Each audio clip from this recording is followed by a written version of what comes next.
We do not recommend the sacking of...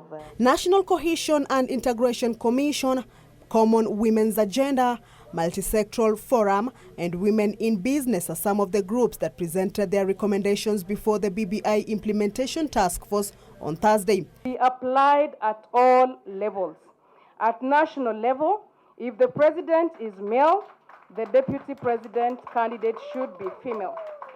If the speaker is male, the deputy speaker should be female. If we want to deal with divisive elections, we must come up with a formula that is going to ensure that political parties are what political parties are supposed to be.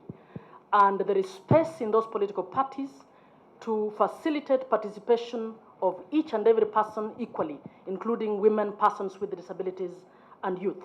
And also, there are many organizations that do not even have a single person with disability. So I would want the BBI to ensure that this is enforced both at national level, at county level, and in all public and private organizations. Concerns centering on issues touching on inclusivity, ethnic antagonism and political competition, corruption, gender equality, and divisive politics.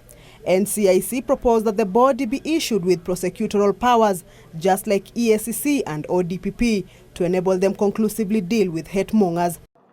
Because our role ends at the investigations, and if they are done, evidence is collected, but once we hand it over, we have no say after that. And we feel that that is the weakest link as far as convicting offenders is concerned. Women lamented that the document is too general, falling short of specific ways of how women, inclusivity and matters health are going to be dealt with. It's in the Constitution, affirmative action, two-thirds gender bill. It's a rule. But how it is to be achieved is missing. I did 2 bills in the Senate, it never saw the light of the day. We went through Duale looking for the men, it didn't see the light of the day. The County Assembly, there's no deficit because it's clearly indicated in Article 177 how you just top up and you'll achieve the two-thirds gender rule. And that's what we are saying now, included in the Constitution. Ensure that nothing deters any woman from owning at least a piece of land. This is going to be very important. Nominated Senator representing people with disability Gertrude Musuruve called for the interventions to help the disabled understand the document. And I want to say clearly that the BBI should take the interests of persons with disabilities by ensuring that persons with disabilities strongly have a voice politically. They also have a voice in economic empowerment. Those are the needs of persons with disabilities. That involvement and also communication, so that they have availability for communication and they're not left behind.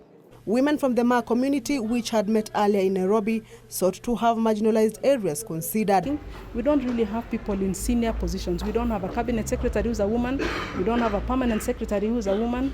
And those things are important because when you're at the table at the cabinet level, I know my brothers are trying very hard, but they do not know my shoes as a woman. Kamche Menza for Channel 1 News.